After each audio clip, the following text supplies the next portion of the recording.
Hello everyone, it's Rie. Welcome to Rie English. And today we have a guest. 今日はJujucoさんにゲストで来ていただきました。Jujucoさんに自己紹介をお願いしたいと思います。Hey Jujuco, please introduce yourself. Okay, thank you, Rie. My name is Jujuco and I'm originally from Hokkaido, Japan, but currently living in New Zealand and been here for about 10 years.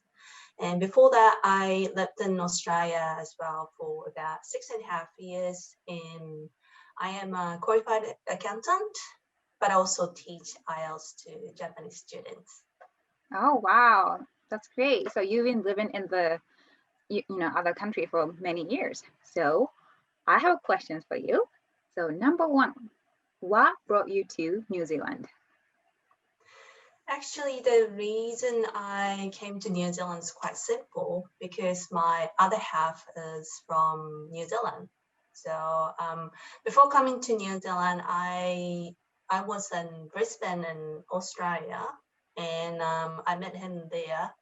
Then he decided to come back to New Zealand, so I moved to New Zealand to stay here for 2 to 3 years.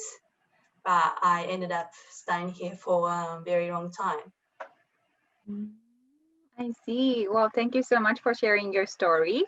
And then I would like to ask you the second question. So question number 2. What did you struggle with most living in a foreign country? I would say that's English. I've been struggling and still struggling with English. Then obviously, living in overseas, like English-speaking countries and working with native English speakers, it is a minimum requirement to be able to speak English.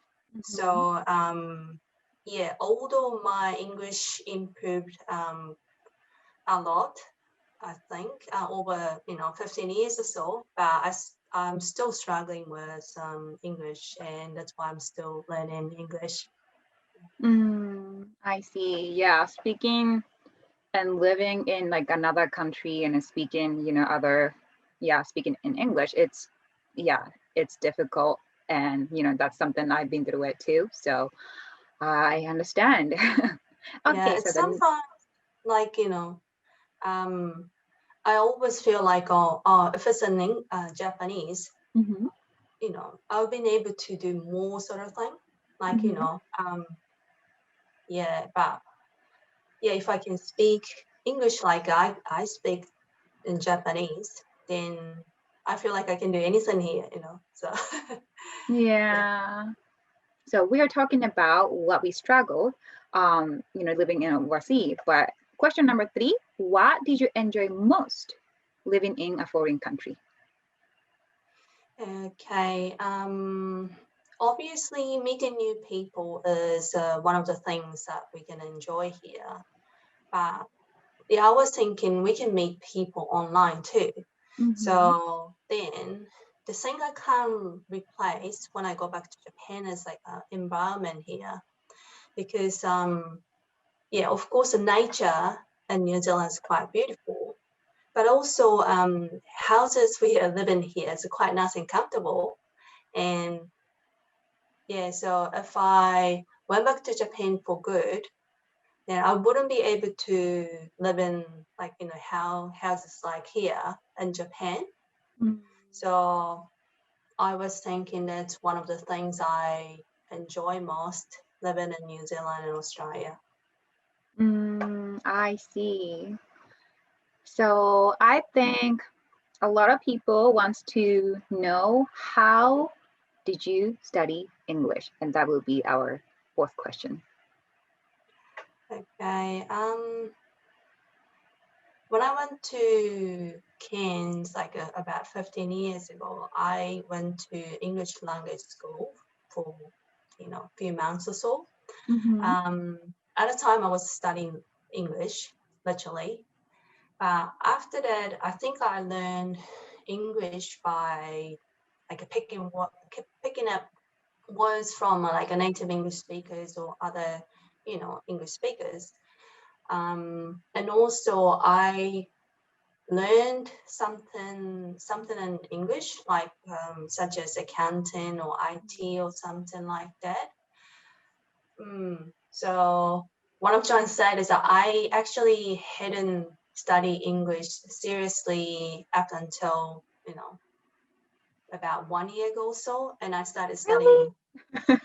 Wow. Before that, I was just studying something in English, and I wasn't really, studying English.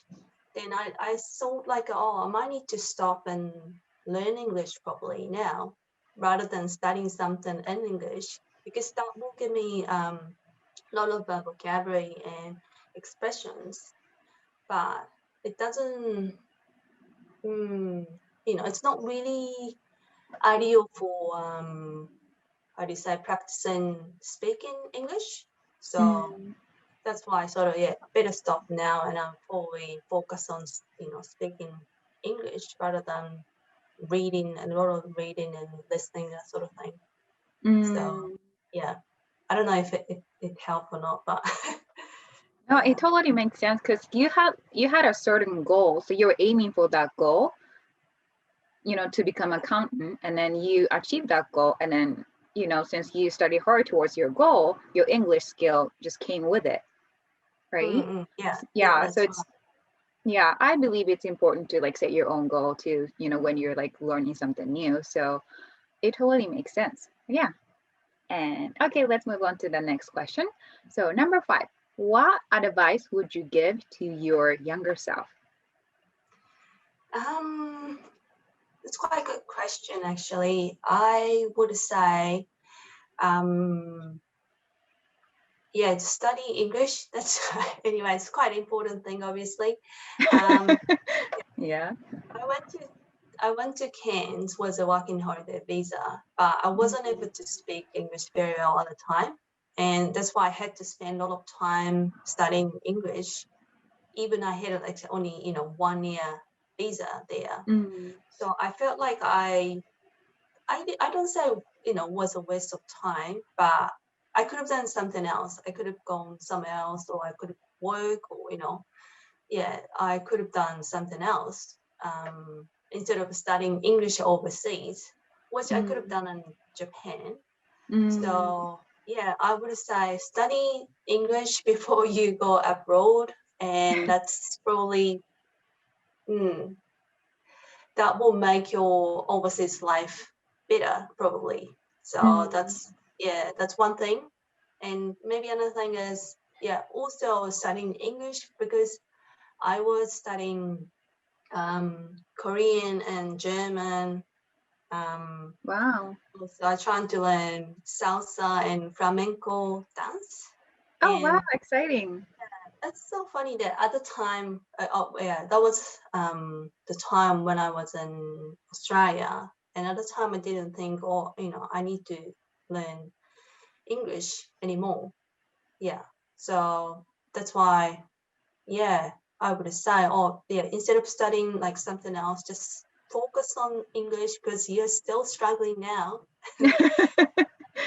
That's the thing I would probably say. Okay. Well, thank you so much for sharing your experience. And then, it was fun talking to you and then learning about your experience of like learning and moving to other countries. So I'm sure like my audience will find it interesting as well. So thank you so much, Jujuco-san, and I will see you soon. Thank you. Thank you, Thank Lisa. you.